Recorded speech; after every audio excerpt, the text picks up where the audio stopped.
Kryeqyteti i Iranit Teherani përjetoi sot një valë të re shpërthimesh.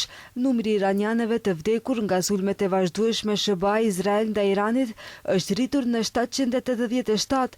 Sulmet kanë vazhduar edhe në Liban, ku të paktën 52 persona u vranë dhe mbi 150 të tjerë u plagosën. Ushtria izraelite gjithashtu filloi një inkursion toksor në jug të vendit të martën herët. Agjencia Ndërkombëtare e Energjisë Atomike konfirmoi sot dëmtimin e ndërtesave hyrëse në impjantin nën-toksor të pasurimit të karburantit Natanz të Iranit me sulmeve ajrore SBA Izrael. Megjithatë, agjencia shtoi se nuk priten pasoja radiologjike. Zëdhënësi i Ministrisë së Jashtme Esmail Bagai tha se lufta nuk u inicua nga Irani, zgjedhja e cilit ishte diplomacia dhe sipas tij, lufta do të përfundojë kur të ndalet agresioni. Irani është betuar të luftojë me gjithë forcën tonë në këtë betejë.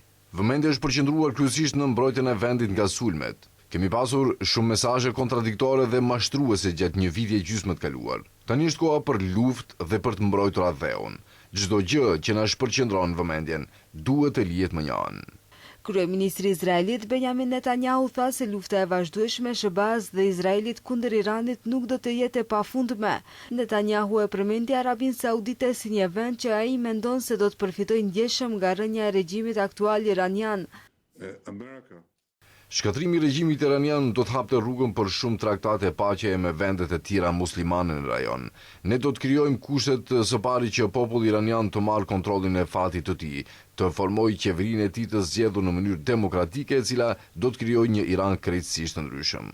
Nga ana tjetër, presidenti i Shteteve të Bashkuara të Amerikës Donald Trump ka kritikuar kryeministrin e Britanisë së Madhe Keir Starmer për rolin e tij në sulmet e SBA-s ndaj Iranit. Nuk ka qenë ndihmues, nuk e kisha menduar kurrë se do ta shihja këtë nga Mbretëria e Bashkuar, ka thënë ai për gazetën The Sun.